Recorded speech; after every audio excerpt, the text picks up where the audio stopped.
Morning, everyone. Welcome to Living Beyond Limits and being back together again in person. How exciting that is. Yay.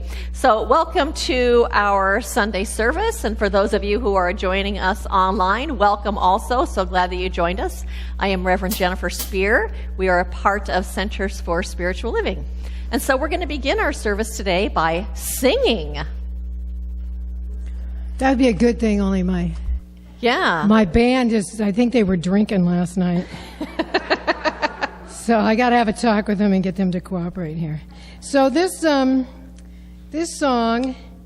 is one that we've done many times before, and it's really simple. Do you feel like standing up? Because this is a stand-up kind of a thing. The words are, I let the love wash over me, I let the love wash over me, I let the love wash over me, I let the love wash over me. That's pretty much it. The word love will change. I will call out what that word's going to be. So here we go. And the band will be supporting you because I think they've all come back from their hangovers.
You all have bulletins in your hand, so I invite you to join me in reading our mission statement together.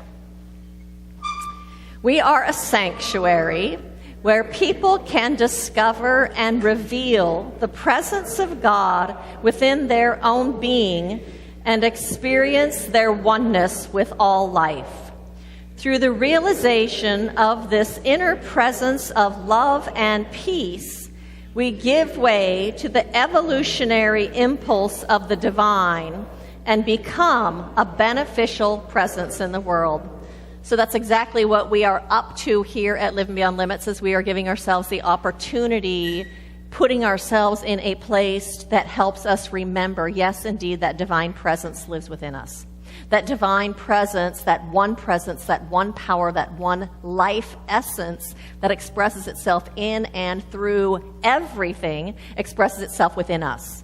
That it expresses itself within us as wholeness and as peace and as love, as beauty, as order, Because what happens is when we come to recognize that those qualities of spirit live within us, that they are always within us, then we aren't so reliant on the outside world to reflect back to us peace or love or goodness, because when it doesn't, we can tap into that within us.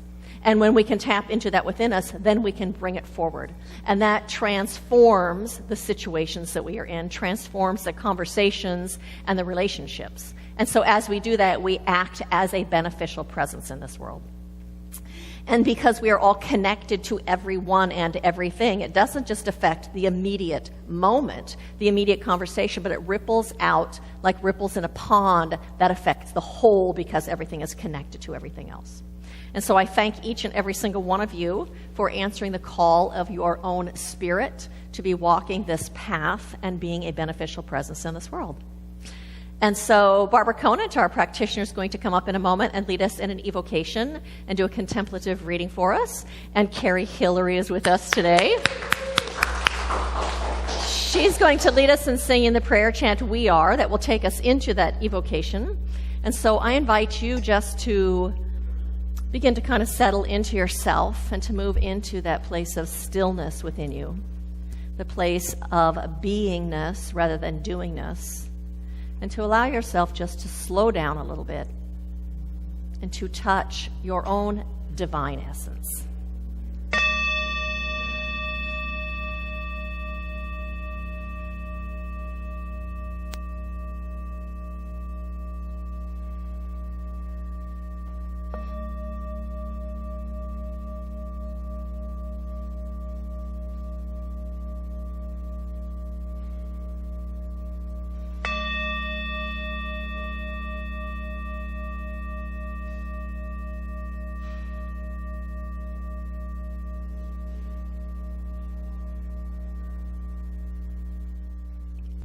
And so, taking this moment, I invite you to relax into yourself and step into that sacred sanctuary within, a place of love and infinite peace.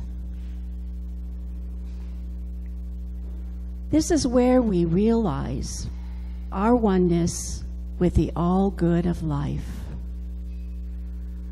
And I am aware that the Eternal One is always present and is here right now, surrounding each of us.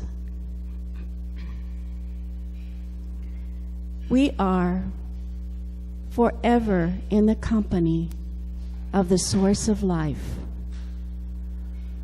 as it opens our mind and heart to its truth of eternal goodness. The One who lives in and through us and brings our mind to thoughts of its loving essence. We are the radiant light of spirit and express its life as our life. And we live more fully, love and peace in our daily actions. And from this place of peace and love, I bless Reverend Jennifer's every word as she speaks Spirit's truth. And we each take exactly what will bless us. I bless Carrie and her beautiful music. I bless Living Beyond Limits and everyone here today and all spiritual paths. I give thanks for these blessings and so very much more. And so it is. Good morning, everyone. My reading today is from 365 Days of Richer Living by Ernest Holmes and Raymond Charles Barker. And it begins, our only contact with the world is through our five senses. Each of us reacts to the impressions that come to us from them in many different ways. When we make judgments of the world and of our particular situations in the world, we are actually stating our own limited viewpoints. We are the only thinkers in our individual world. We alone decide and evaluate the impressions that come in to us. No matter what negative reactions appeared in the mind of Jesus, he cleared them out and saw the goodness of God in his world. He was able to heal, prosper, and free those around him because he kept his thoughts cleared of false judgments, which his senses told him were seemingly true. We can face the negative of the universe and see through them to the divine world made by the one perfect mind. Today, I dedicate my 5 senses to the presence of God. Whatever my senses tell me about myself, other people, or my work, I shall question. I shall see if it is in accord with God's ideas of people and God's world. I refuse to accept any judgment based upon the false standards of illness, fatigue, lack, and inharmony.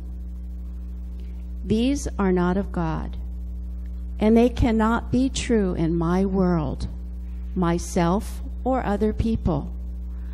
I can affirm that God is perfect. God made me perfect, and it made this world a heavenly place. I know this is the truth. Only God I see, taste, touch, smell, and hear, for God is all there really is. And so it is. So, as a part of the Season for Nonviolence, we are continuing today in a series that talks about creating a culture of peace, creating both peace within ourselves as well as creating peace in the world. And so for the past 6 weeks, each one of these talks has been about the Season for Nonviolence, giving you tools and techniques and things to use as a way of bringing peace both into yourself and into your own life and to those around you. We've talked about things like forgiving others as a way to practice nonviolence and forgiving ourselves as a way to practice nonviolence. We've talked about self-acceptance and about recognizing that when things are looking that in ways that we don't want them to look, to recognize that there is actually a bigger picture that is happening and to hold on to our highest vision and that bigger picture that's happening. We have talked about, last week, we talked about moving from our heads to moving to our hearts. That when you are in a distressing situation, to slow down and stop and move into your heart space and to ask yourself, what would love do in this situation? And so all of those are things to support us in creating a more peaceful life and a more peaceful experience within ourselves. I know that we all want to experience peace, both within and peace within our world. And peace means more than just a lack of war. It means more than just a lack of fighting. Peace also means to experience harmony. Harmony of mind, harmony of body, harmony of affairs. It means to have a sense of well-being. And that sense of well-being is born out of having enough and feeling and being safe and having a sense of belonging. We in this room, want to be empowered to know that we actually have an influence on creating peace in this world. And we can, and we do. We are either advancing or hindering peace through our words and through our actions and through our consciousness.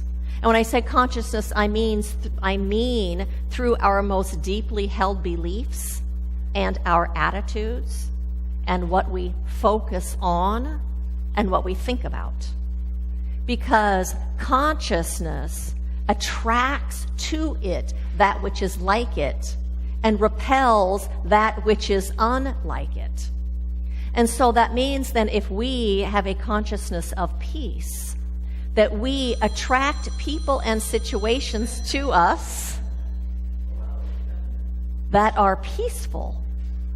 If we have a consciousness of anger and judgment and animosity, we are going to find lots of things in our world to be angry about and to be judgmental about and to have animosity toward. Because like attracts like. And life doesn't happen to us. Life happens through us. That is one of the basic tenets of the science of mind and spirit and the teachings of Centers for Spiritual Living, is that our consciousness is creative. And I know we know that, and at the same time it is so easy to get caught up in the awfuls of the world. It's so easy to get caught up in the scary things that are happening, whether that's violence or crime or the possibility of war. It's so easy to focus on those things which concern us, the raising prices of goods or the dropping of the stock market or our own well-being or people in our family or our friends, the people that we love, about their well-being, to be concerned and focused about COVID or even the repercussions of living through a pandemic for the past 2 years. It's so easy for that to take our focus and to take our attention and to get caught up in all of that. I think the first thing that we need to do, and I've talked about this already during the season for nonviolence, but the first thing to do is to remember that focus on those scary things, that focus on the things that aren't working and that aren't good, that negativity bias is the activity of our ego. And it's the activity of our ego so that it can keep us safe. It's the thing that creates the fight or flight response within us. And it's not that your ego is wrong.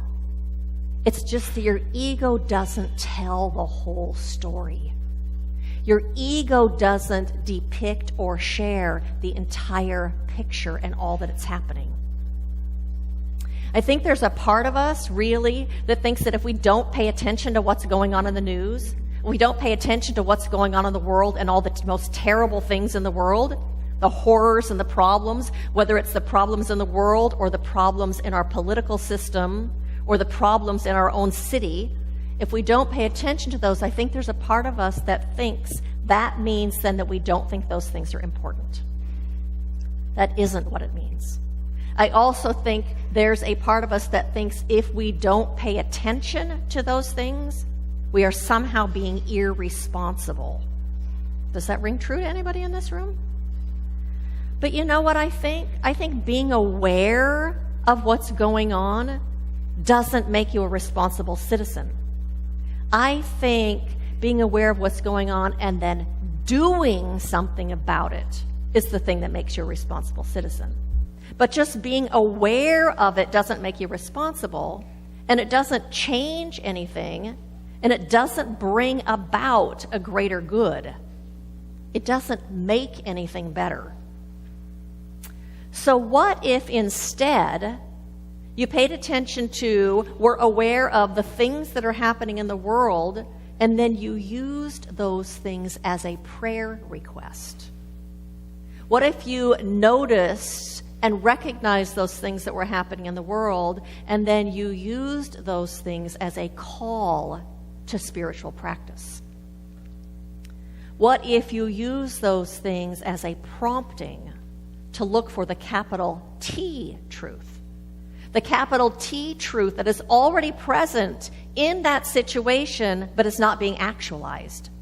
But it's still there. Peace still is present. If you think about it, if you take everything away, what do you have left? peace. Peace is still there. It's not that it's gone anywhere, it's just not being actualized. Myrtle Fillmore, who is the founder of Unity, said, "God gives freely. It is for us to keep the receiving channels open, to keep attuned to the spiritual realities, so that this intellect of ours does not take us out among limited ideas of the world." Our ego doesn't see the spiritual truth. It just sees through our five senses.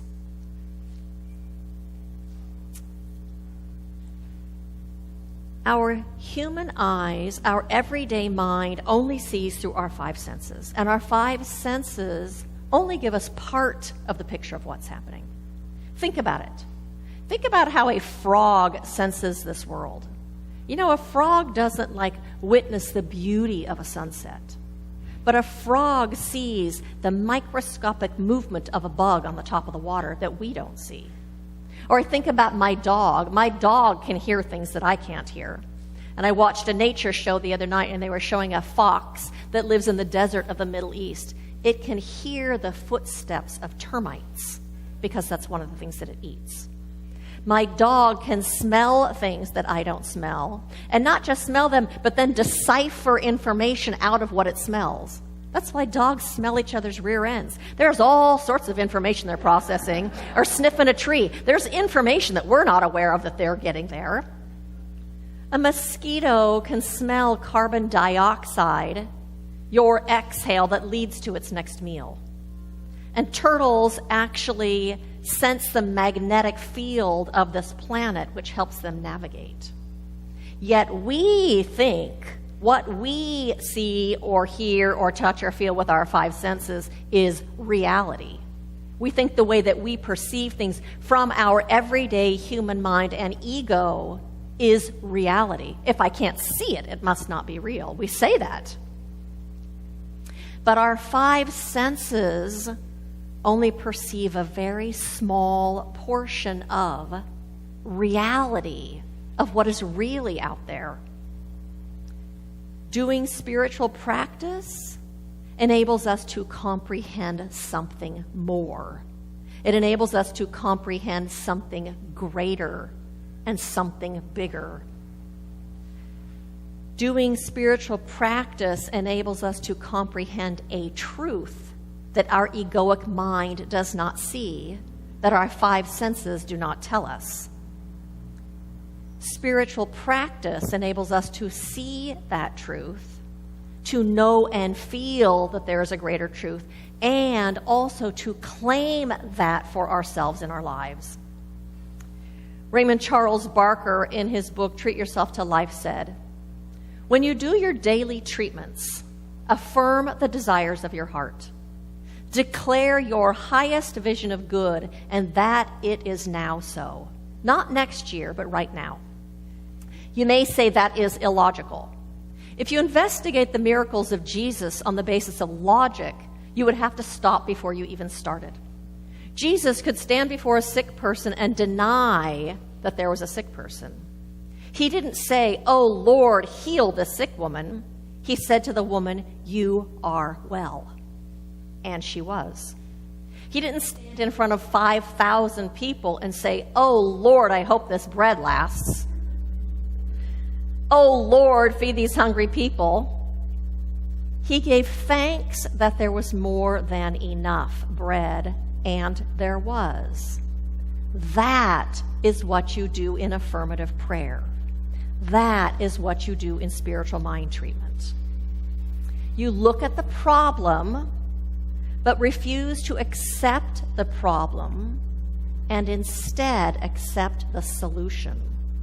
You accept the demonstration now, that it is the truth now, not next year, not tomorrow, but now. Makes me think of martial arts.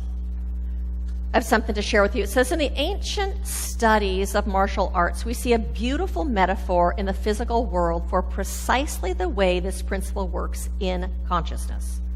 When a martial artist chooses to break a concrete block when martial artists choose to break a concrete block as a demonstration of focus, for example, the very last thing in their minds is the place where their hand will touch the block. The key is to place our focus on the completed act, the brick already broken. They focus on a point in space that is beyond the bottom of the brick. The only way the person's hand could be at that point was if it already passed through the brick. They think from completion rather than from how hard it would be to get to completion. They feel the joy of what it feels like to accomplish the act rather than all the things that must happen before they can be successful. This is precisely the way that consciousness works. We recognize the truth that is ever present, even in the midst of that thing that we are seeing as a problem.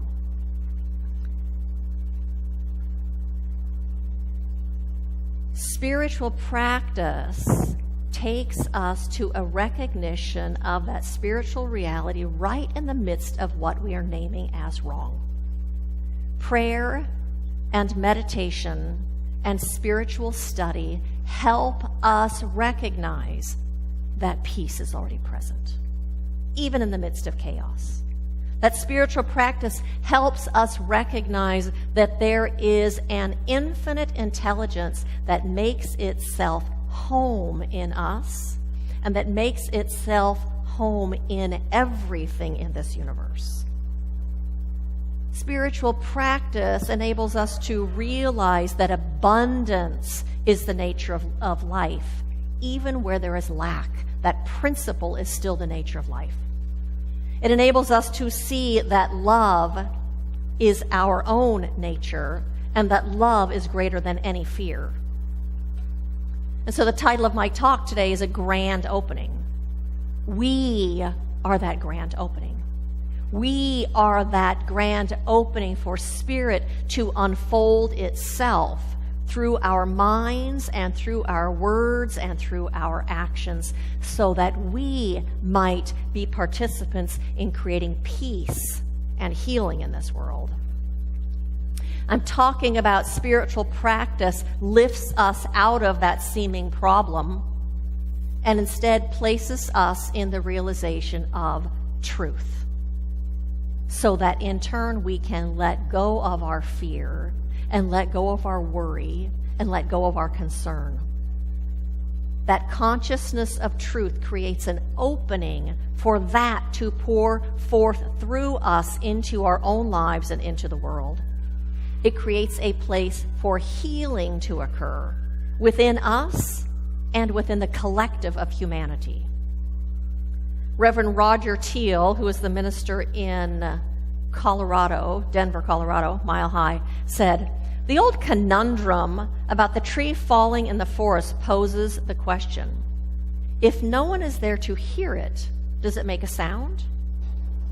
This teaching suggests that a sound exists only when there are ears to hear it, and that God exists only where there are people to act as conduits for God. What a stunning, extraordinary idea. God comes into the world only through our actions. It means that we have to learn to see ourselves as God's witnesses, as God's instruments, as channels and vessels for transmitting divine blessings from place to place and person to person. We are that conduit through which that divine presence pours itself. Through our actions, through our words, through our consciousness. Our recognition of spirit and our recognition of that capital T truth creates an opening for spirit to pour through unobstructed. We get our doubt and our worry and our fear out of the way so that that which already is can make itself known, can make itself realized in this material world. I also think sometimes we focus more on the problems of the world than we do on the truth. Not just because we think it's our responsibility, but because we think, what if this doesn't really work? What if this consciousness stuff really isn't even so? But what if it is? What if it does make a difference? What if by aligning your mind with the good of this universe, you create space for more good to come into your life? What if by aligning your thinking with peace, you create greater space within yourself for peace to grow, to become bigger in your life and in your world? What if knowing the reality of wholeness, your own wholeness and everyone else's wholeness, created space for greater wholeness to show up? What if opening to infinite possibilities created an opening for more possibilities to show up in your life? Have you not experienced that? When we believe we can't, we can't. When we are open to possibilities and look for them, possibilities start showing up. And I think it's important to remember when we are doing that work in consciousness, we aren't trying to change anything in the world. We're not trying to manipulate things out there. All we're doing is changing our own thinking and our own consciousness. We're moving our own mind to a place of greater acceptance, the acceptance of what already is. Raymond Charles Barker said, "In affirmative prayer, I realize that I am in a power which is already in action, and which I merely let happen through me. I clear my thoughts regarding a situation in order to let my good happen, because I'm not treating conditions, I'm treating consciousness. I'm treating mental attitudes, moods, my thinking, my feeling. All we're doing is getting our own stuff out of the way so that which is already true can unfold itself in our lives and in our world." And you may have noticed when you come out of prayer or spiritual study or meditation or living beyond limits, you are different. It changes you. We feel different. We act different. We feel better. We feel more peaceful. We feel more open to possibilities. We have better clarity about things in our lives. And then do you remember that thing about mirror neurons? That mirror neurons are neurons that are in the human brain, and they're the thing that when a baby in a room starts crying, all the other babies in the room start crying too. It's because we all have these mirror neurons in our brains that mirror what's going on. So when you are more peaceful and more relaxed and more trusting and more open, the people around you become more peaceful and relaxed and trusting and open, simply because of our mirror neurons. So just that alone to me says spiritual practice is worth it. If I can change my own experience and be more peaceful in my life and more open to possibilities, but not just that, but then the people around me are somehow affected because of mirror neurons, that alone to me is enough reason to do spiritual practice. So I ask you that.